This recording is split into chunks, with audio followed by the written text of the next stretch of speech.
திருவள்ளூரில் முதல்வர் பங்கேற்கும் நிகழ்ச்சிக்காக வைக்கப்பட்டிருந்த 25 அடி ராட்சத பேனர் பள்ளி குழந்தைகள் இருந்த ஆட்டோ மீது கவிழ்ந்ததால் பொதுமக்கள் அதிர்ச்சி அடைந்தனர். முதல்வர் பங்கேற்கும் நிகழ்ச்சிக்காக திறனற்ற திமுகவினர் திருவள்ளூர் மாவட்ட ஆட்சியர் அலுவலகத்திலிருந்து திருப்பாச்சூர் வரை 25 அடி உயர ராட்சத பேனர்களை வைத்திருந்தனர். அந்த பேனர்கள் அப்பகுதியில் பெய்த மழையால் சாலையின் உட்புறம் கவிழ்ந்தது. இதில் ஒரு பேனர் பள்ளி குழந்தைகள் பயணித்த ஆட்டோ மீது கவிழ்ந்ததில் ஆட்டோவின் மேற்புறம் நசுங்கியதில் குழந்தைகள் அதிர்ஷ்டவசமாக தப்பினர். திறனற்ற திமுகவினரின் அலட்சியத்தால் பொதுமக்களின் பாதுகாப்பு கேள்விக்குறியாகியிருப்பதாகவும், பள்ளி குழந்தைகளுக்கு ஏதாவது ஒரு அசம்பாவிதம் ஏற்பட்டிருந்தால் யார் பொறுப்பேற்பார்கள் எனவும் பொதுமக்கள் கேள்வி எழுப்பியுள்ளனர். திருவள்ளூர் மாவட்டம் திருத்தணியில் கரும்பு விவசாயிகள் ஸ்டாலின் அரசை கண்டித்து கண்டன ஆர்ப்பாட்டம் நடத்தினர்.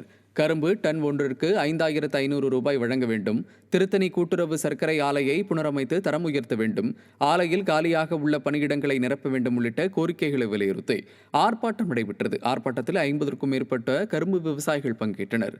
திறனற்ற ஸ்டாலின் ஆட்சியில் தங்களுக்கு இருண்ட காலம் இருந்து வருவதாக விவசாயிகள் வேதனை தெரிவித்தனர்.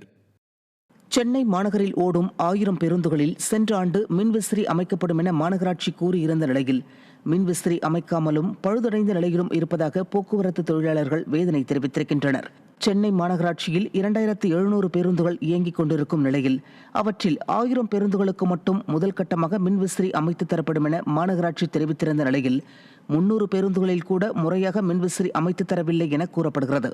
திறனற்ற முதலமைச்சரான ஸ்டாலின் வெற்று விளம்பரத்திற்காக அறிவிப்புகளை வெளியிட்டு அவற்றை முறையாக செயல்படுத்துவதில்லை என விமர்சனம் எழுந்துள்ளது. சென்னையில் பெரும்பாலான நியாய விலைக் கடைகளில் குடும்ப அட்டைதாரர்களுக்கு வழங்க வேண்டிய கோதுமை வழங்கப்படவில்லை என குற்றச்சாட்டு எழுந்துள்ளது. சென்னை மற்றும் மாவட்ட தலைநகரங்களில் ஒரு அட்டைக்கு 5 கிலோ முதல் 10 கிலோ வரையிலும், மற்ற இடங்களில் 5 கிலோ வரையிலும் கோதுமை வழங்க வேண்டும்.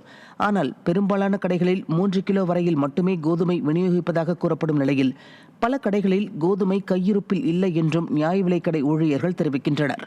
திறனற்ற திமுக அரசு ரேஷன் பொருட்கள் கடத்தலை தடுக்க தவறியதால் தற்போது பெரும்பாலான பொருட்கள் தட்டுப்பாடு ஏற்பட்டுள்ளதாக குற்றச்சாட்டு எழுந்துள்ளது.